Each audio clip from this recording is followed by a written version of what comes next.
Interested in learning about wine, but not sure where to start? You're in the right place. Welcome to the Cork and Fizz Guide to Wine podcast. I'm your host, Haley Bowman, and I'm so glad you're here. I'm a wine enthusiast turned wine educator and founder of the Seattle-based wine tasting business, Cork and Fizz.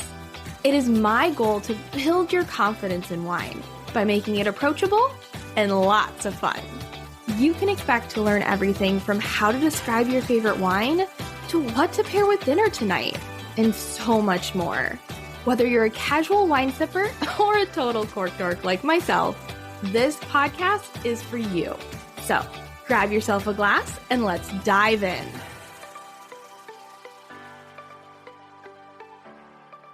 Welcome back to another episode of the Cork and Fizz Guide to Wine. And if this is your first episode, welcome. I'm so glad you're here and wanting to learn a little bit more about wine.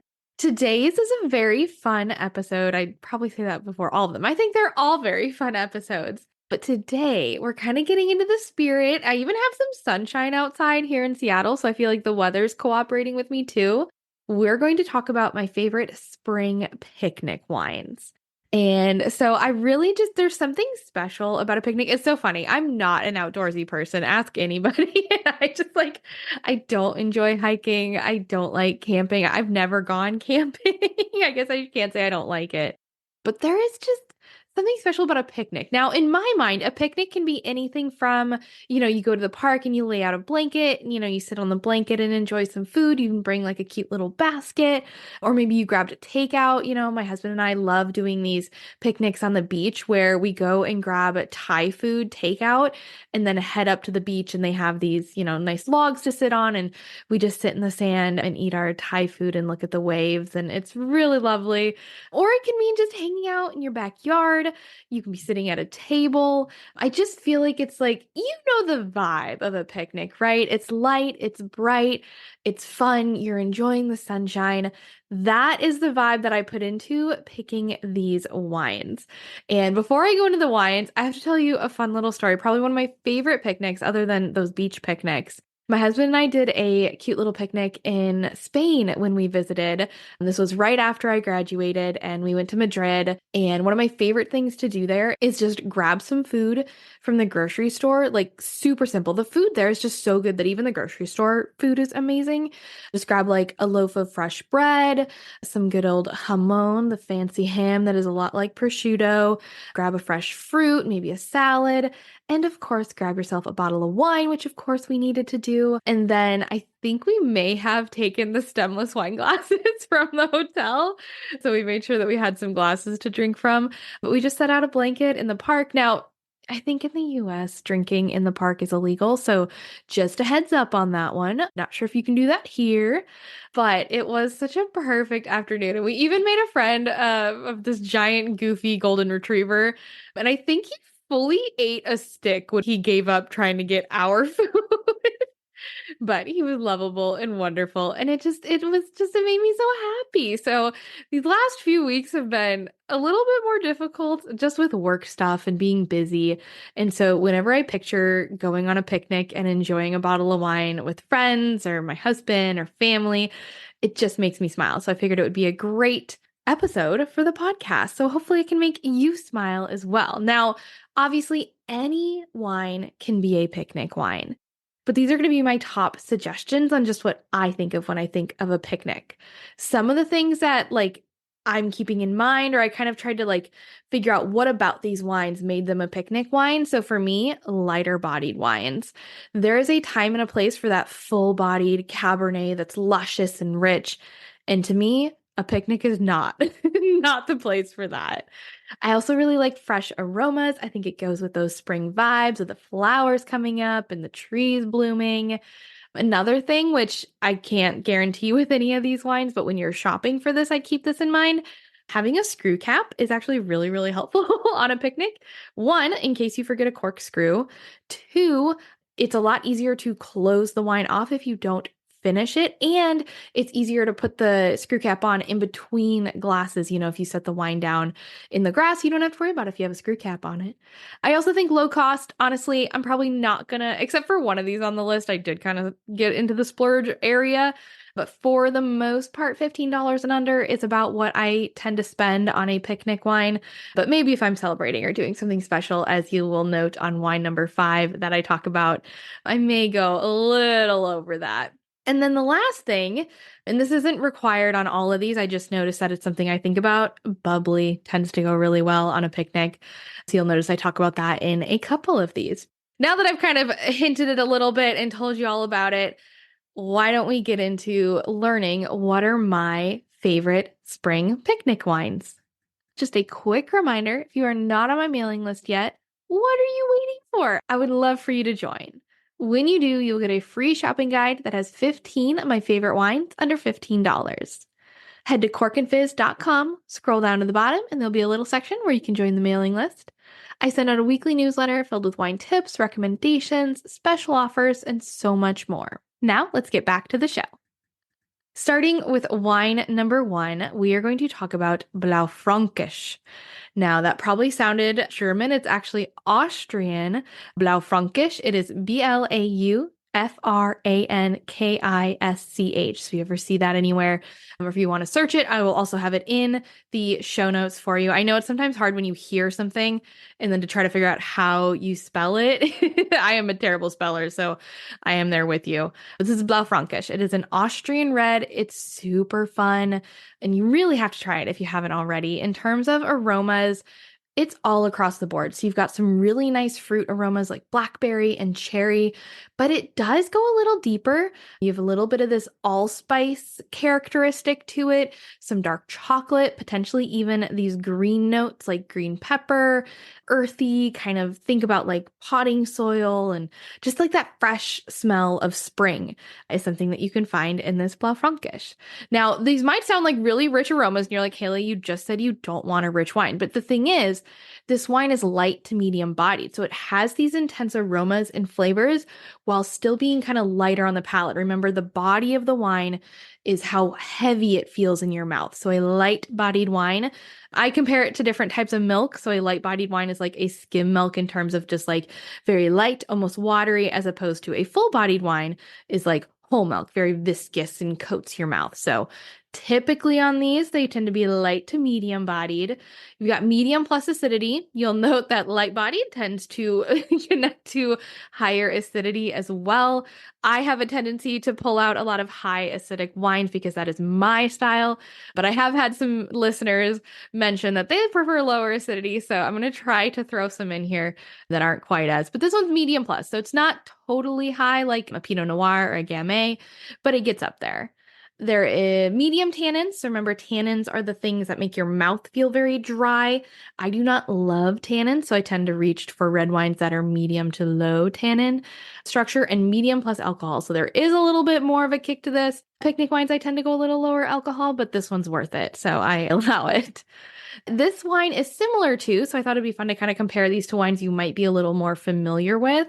So this wine is similar in structure to a Gamay. So remember, that is a wine that's like Pinot Noir. It comes from the region of Beaujolais in France, if you remember from our French 101 episode. I think that was in part 1. It might have been in part 2. So yeah, you'll have to listen to both of them if you haven't already. There's a French wine 101 and a French wine 101 part 2 that you can listen to back in the earlier episodes. But this wine is similar to Gamay. It's got that lighter to medium bodied, higher acidity, not as many tannins, which makes it very food friendly. However, in terms of flavor, it's richer. So it's like a Syrah, a Malbec, or even a Monastrell, which is like a Mourvèdre. So it's kind of this fun juxtaposition of a lighter wine with these really rich flavors. It also goes by other names. So if you see Lemberger, Lemberger, I believe this is the German name for it. And then also Kekfrankos, Kekfrankos. And I believe this is the Greek name. So it's Blaufränkisch, Lemberger, or Kekfrankos are all the same grape. They're just made in different regions and in different styles, of course. So in terms of where it's made, we've talked about this a little bit. It is an Austrian grape, but interestingly enough, when I did the research, the country that has the most acres of vineyards dedicated to this grape is actually Hungary. So maybe I've never had a Blaufränkisch from Hungary, but maybe you'll find one. Maybe it's also called Lemberger, and that's why I'm not thinking of it. But you'll also find this wine. So you'll find it from Austria, Hungary. You'll also find it from Germany, Slovakia, Czech Republic, Slovenia, and many others. In terms of food pairing, this could actually be one where it works really well when your picnic turns more into a barbecue and you're cooking up burgers on the grill. Or you could do the ultimate pro move, right? And grab your favorite takeout burger for the picnic and pair it with this Blaufränkisch. I also think it pairs really well with smoked sausages, or even think about like peppery charcuterie on a picnic. I feel like a lot of the salami has a little bit more of those pepper notes. This Blaufränkisch will work really well with that if you're more of a charcuterie and cheese picnic person. And it does have a lot of intense flavor. So whatever food you choose, it should have some intensity of flavor as well, just so the wine doesn't overpower it. Finally, in terms of just some logistics, cost-wise, I'm pretty sure you can get these for around $15, maybe going up to $20 if you want to be a little more fancier. It also depends on where it's from, right? I'm sure New World areas like the US, where you can find some Blaufränkisch, will be a little more expensive versus Austrian styles tend to be $15 or under. Now, serving temperature, the official sources say room temp, which is like 60 to 68 degrees. However, I would say it's great with a bit more of a chill on it. So like 50 to 60 degrees Fahrenheit. So what this means, you're like, how do I measure the temperature of my wine? Just stick the wine in the fridge for about 30 minutes before sipping them, or try to keep them in a cooler, maybe not with ice, just somewhere kind of insulated when transporting it for the picnic.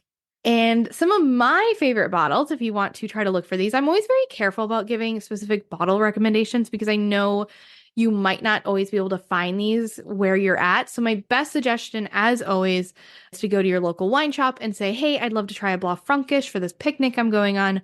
What would you recommend? But just in case, you can find these wines. These are three wines that I really love, and maybe you can find them. So the first one is Evolucio Blaufränkisch, and this one is an Austrian wine. Evolucio is Evolucio. It has a really cute little label on it. I think it has some birds, if I'm remembering correctly. But this one was only about $12 here in Seattle. So even after importing, it was very low cost and very delicious. Another Austrian wine. It's actually really funny. This is the wine I think of when I think of Blaufränkisch. It's one of the very first ones I had, and I can remember the moment that we tried it. It was actually in the backyard of a house my husband and I used to rent before we moved to the house we are in now. We had some friends over, we were grilling out, and I believe this was like the second bottle. So I went in to grab something and I was like, oh, I remember the person at the wine shop saying that this would go well with burgers. I was like, oh, this is perfect. So I grabbed this one and I really wanted to share it with some friends. And one of the friends absolutely fell in love with it. And now I just like connect her with this wine, which is really funny. And I, of course, loved it too.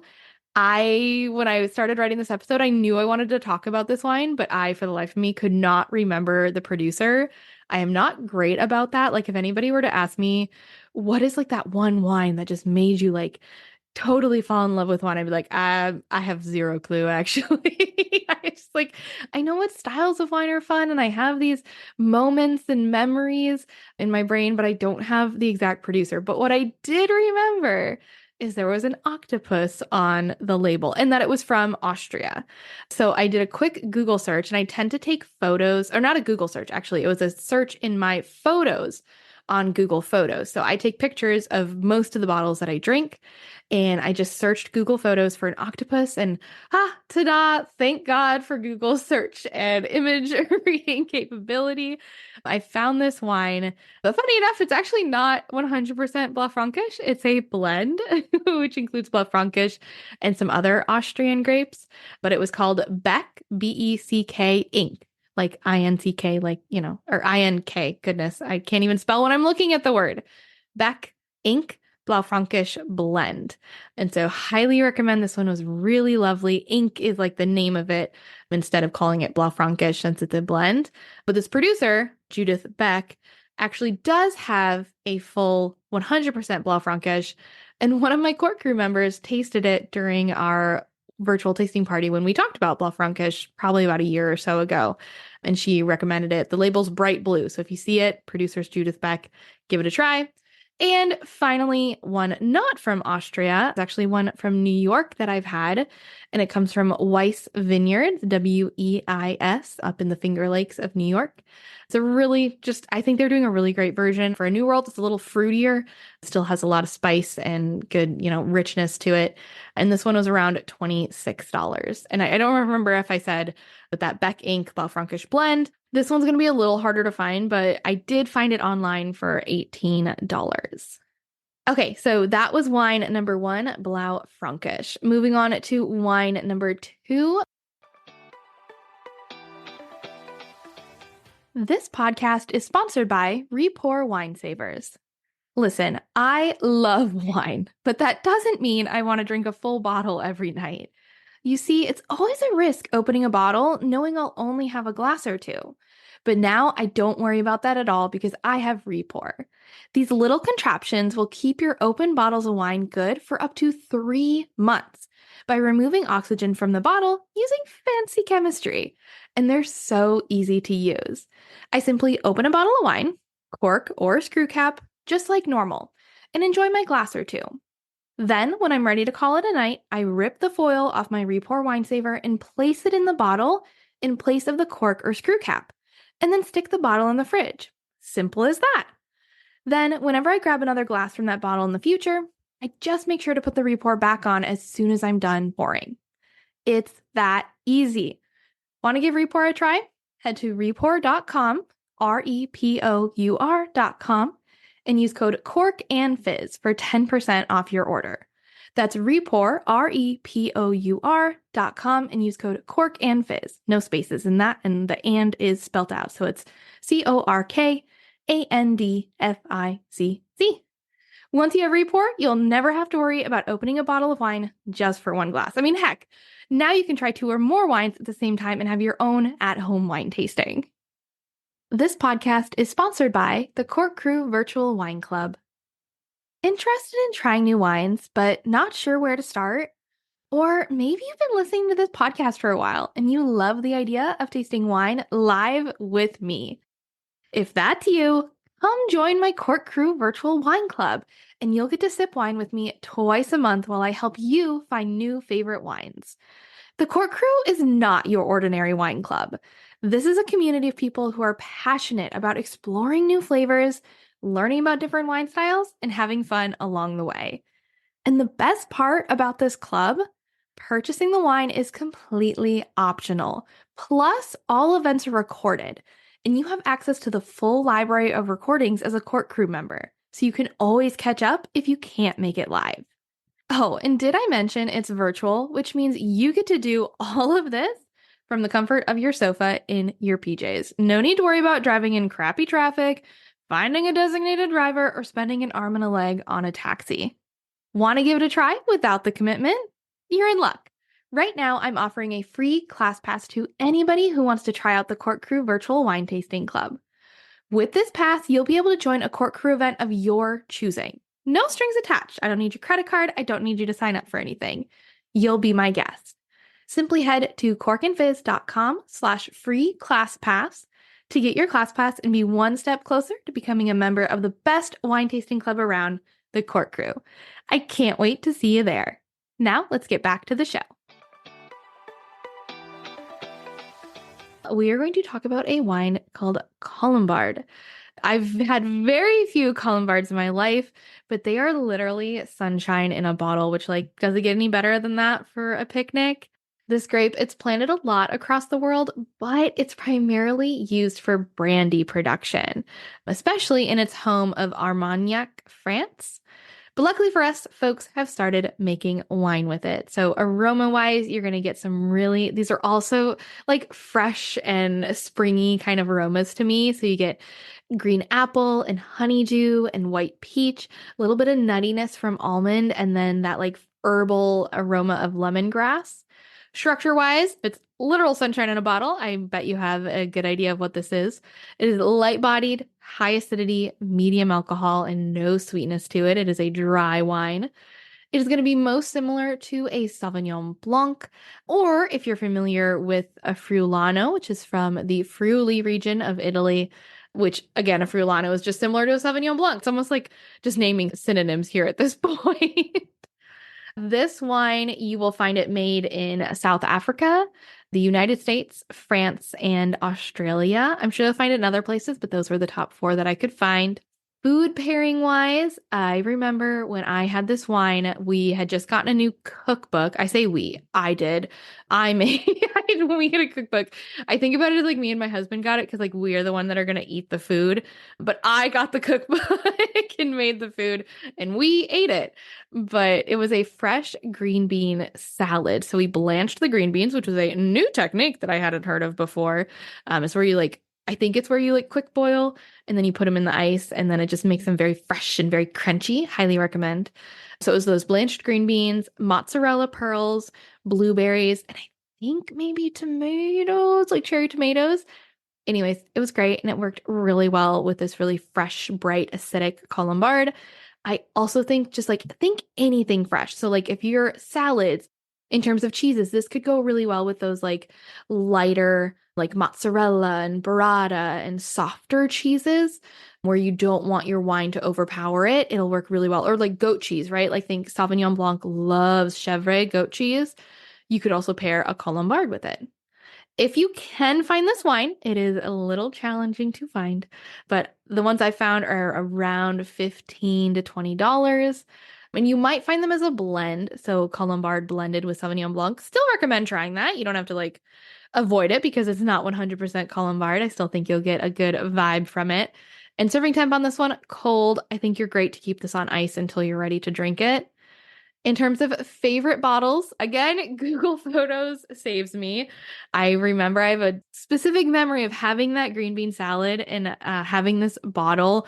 And it was this beautiful bottle. I think I got it from Crunchy Red Fruit, which is a wine subscription based here in the Seattle area, but you can get it anywhere. But I was a part of their club for a little while, and I believe it came from them. And it was this like bright, sunshiny bottle. I couldn't remember. So I literally just typed Colombard in my Google Photos. I feel like this is an ad for Google Photos. It's not. I'm just very excited about how I was able to find this. And so I did, except the place that I purchased it from or that I got it from, Crunchy Red Fruit, is sold out and I couldn't find it online. But I'm going to tell you anyway, just so you can keep an eye out. And maybe if you see this producer in another wine of theirs, you might give it a try because it was so good. So it was the Adroit, Adroit was the like name on the label. It was a Colombard, 100% Colombard. And I believe it's a label that comes from a producer called Seabold Cellars, Seabold, Seabold Cellars, California. And it was around $20. So again, keep your eye out for that. You also, when I did do a Google search for this wine, I did find some blends, the Sauvignon Blanc Colombard blend from France, and I still think you should try those too. Okay, moving on to wine number 3. This one's going to be a little, I think, outside of some people's comfort zones, or you might be really excited that I'm including this on here. It is called Bracchetto d'Acqui, and this wine is often referred to as the red Moscato d'Asti. It comes from the same general region, so Piedmont, Italy. This is northern Italy, but from Acqui, not Asti. If you ever noticed in these, Bracchetto d'Acqui, you're basically saying from Acqui, and then Moscato d'Asti from Asti. It's giving you a hint. It's saying, here's the grape. It is from this region. So our Bracchetto is the grape. The Acqui is the region. Acqui is the region. It is frizzante, which translates to slightly sparkling, just like a Moscato d'Asti. Again, the comparison. And the most popular version of this Bracchetto d'Acqui, and what I'm recommending, is slightly sweet. Now, don't skip forward if you don't drink sweet wine, because I still think you might enjoy this. In terms of aromas, we've got some candied strawberry, but we also have some nice citrus, some orange zest, a little richer fruit, some apricot, and a little bit of cream because of that sparkling nature. Structure-wise, about medium plus sweetness. So we're not going super syrupy. Again, you also have the bubbles in there, and so that makes it light to medium bodied. Very low alcohol, medium acidity, and really little to no tannins. This is a red wine, but you're not going to get any of that drying sensation. In terms of being similar, like I said, this is often referred to as the red version of Moscato d'Asti.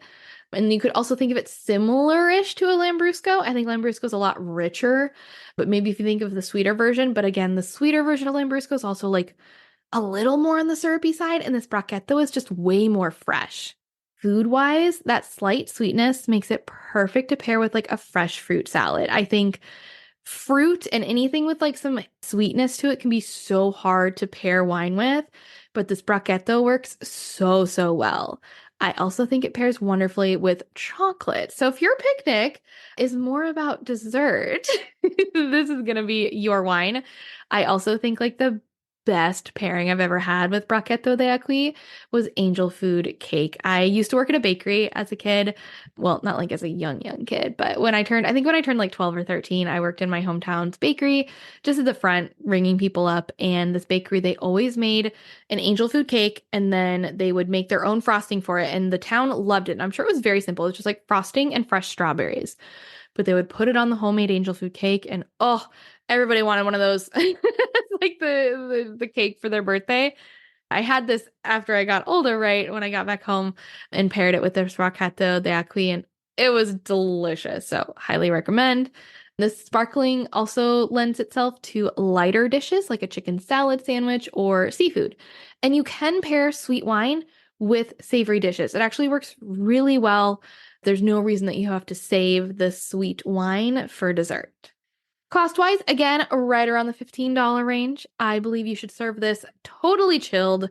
It doesn't need to be straight from the fridge, but on a hot day, it definitely can be. Or like straight from like the icy cooler into your glass. Like that is totally acceptable with this wine. Some of my favorite bottles, I couldn't find one that looked familiar enough, and Google Photos failed me on this one. I guess I didn't take a picture of any of these wines, but couple that I found online that had really wonderful reviews. There's Marenco, Marenco, Bracchetto d'Aqui. This one was $24, so he's a little higher end.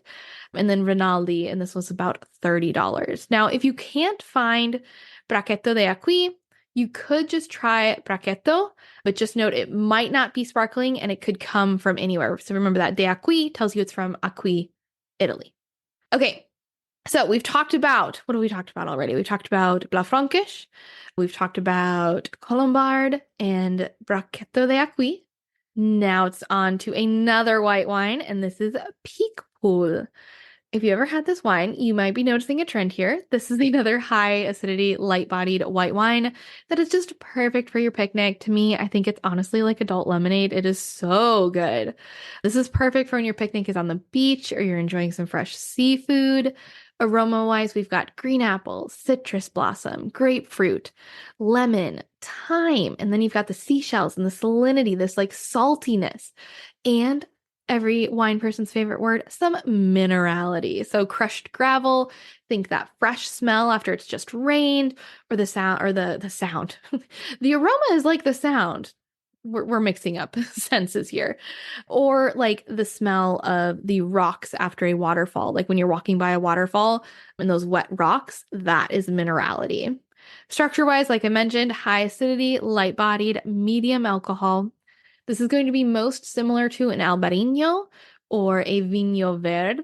These are both, Vinho Verde is made with Albarino. They call it Alvarinho in Portugal. So Albarino is primarily Spanish wine. Vinho Verde is a very light-bodied, fun, fresh white wine from Portugal, which I honestly would also recommend on a picnic. These are both great picnic wines, but I thought Picpoul would be fun to introduce you to. This wine is primarily made in France, in the Languedoc-Roussillon region. In that region, there's actually a smaller sub-region called Picpoul de Pinet, and that region makes Picpoul, obviously, since it's called Picpoul de Pinet. And then you also find it in the US. I've had some from California and from Washington. Pairing-wise, like I said, seafood is wonderful, fresh, bright, but also go the opposite end, fried foods. So there's a contrasting pairing working in that situation. It could also work well with salad. I don't know, this one, I feel like it could just work with anything you put in your picnic basket. That high acidity just makes it super refreshing and pair well with just about anything. I think the only thing you want to be careful of is not to have too intense of food. So something like a big juicy burger would probably be the only thing I would stay away from, or like something along those lines, because the peak bowl is a little lighter in flavor. Cost-wise, $12 to $20, I would say. And serving temp, again, this one ice cold. Take it straight from the fridge or take it straight from the cooler filled with ice. It's going to be great. First bottle I had of this one, again, I'm amazed with the number of memories I have of like some of these wines that I've tried. But I found it on the $12 and under rack at one of my favorite wine shops here in Seattle. Almost every small wine shop has a rack or a section that is like they're like $15 and under, $12 under, all of their like good budget wines. Definitely look for those. Going to a small wine shop doesn't mean you have to pay a lot. This one, I remember, I can picture the label, and it had these little fish on it, and I knew it was from that French region, the Picpoul de Pinet, because I looked it up after I got the bottle.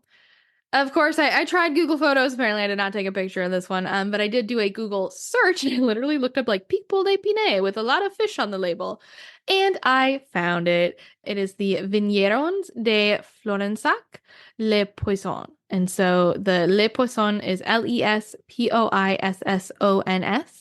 This is the Picpoul de Pinet. I found it on wine.com. And it was only $14. So give that a try if you want to give it a try. And then some other peak pools that I've had are both from the US. So I had one from Gramercy Cellars, and I believe they just came out with their 2023 vintage. Hopefully by the time this airs, they will still have some. They usually sell out, but that's a great one from Walla Walla. It's around $22. And then I also had one from Marjoram. This is a winery down in Santa Barbara, California. They make a really lovely white Rhone blend, and peak pool is often used in it. And sometimes they make a single vintage of the peak pool. And I did get to try one, but it looks like they're sold out. So keep an eye out for future vintages of that peak pool from Marjoram. All right, we have made it to wine number 5. And this is the one where I said I get a little bougie and I step outside of that price range. I'm going to say champagne is a perfect spring picnic pairing. And listen, I think we're all pretty familiar with this one. If you want to learn more about champagne, if this is one of your first episodes you're listening to here, so glad you're here. Go check out. I have a Sparkling Wine 101 episode, and I also mention champagne in the French Wine 101 episode as well, so you can learn a little bit more.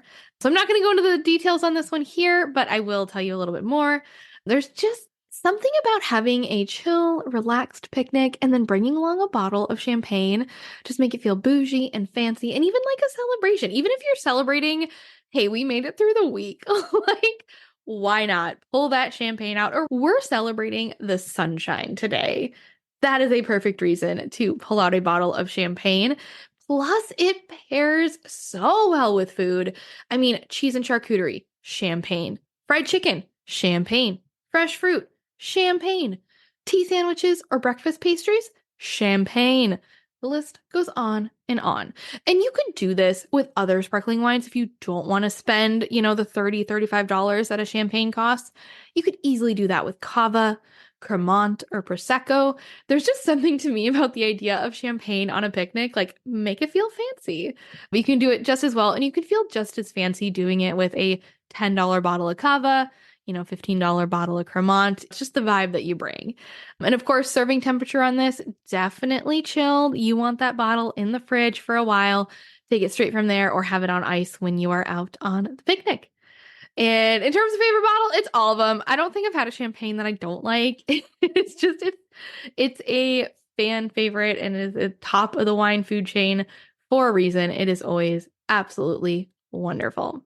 All right, so just as a review, the 5 wines that I recommend for your next spring picnic are, for red wines, a Blaufränkisch or a Brachetto de Acqui. Remember that Brachetto is going to be a little more sweet. For white wines, we have a Colombard or a Picpoul. And sparkling, going to talk about champagne. Now, you just got to let me know which one of these are you going to try. And if you do go on a picnic and bring one of these wines, please take a picture and send it to me. You can tag me on Instagram at corkandfizz, send me a message, or even email me, haley@corkandfizz.com. I would love to see it and let me know what you think. Did it work? Did you like it? All right, I hope you enjoyed this episode of the Cork and Fizz Guide to Wine podcast. If you loved it as much as I did, would so appreciate it if you could take a quick second, rate it, leave a review, and hey, if you know somebody who loves spring picnics and would need some wine recommendations, send this podcast their way. And don't forget to subscribe so you never miss an episode. I have new episodes coming out every Wednesday. In next week's episode, I'll be answering the top 10 questions I get during my private wine tastings. I always have so much fun answering these questions for you during the tastings, but I had a feeling, hey, if these come up a lot during private tastings, I bet other people have these questions as well, so I'll throw them on the podcast. Thanks again for listening, and as a thank you, I'd like to share my free shopping guide, 15 wines under $15. Simply head to my website, corkandfizz.com, scroll down to the bottom, and join the mailing list. And don't forget, if you'd like to taste wine live with me and belong to a community of amazing fellow wine lovers, come join my Cork crew. You can do so for free just to try it out. If you're like, I don't know what the vibe is, I don't know if I'll fit in. I know you will, but if you need to be sure, you can get a free class pass to come join any of my upcoming Cork crew events. Simply go to corkandfizz.com/free class pass to come check it out. Cheers!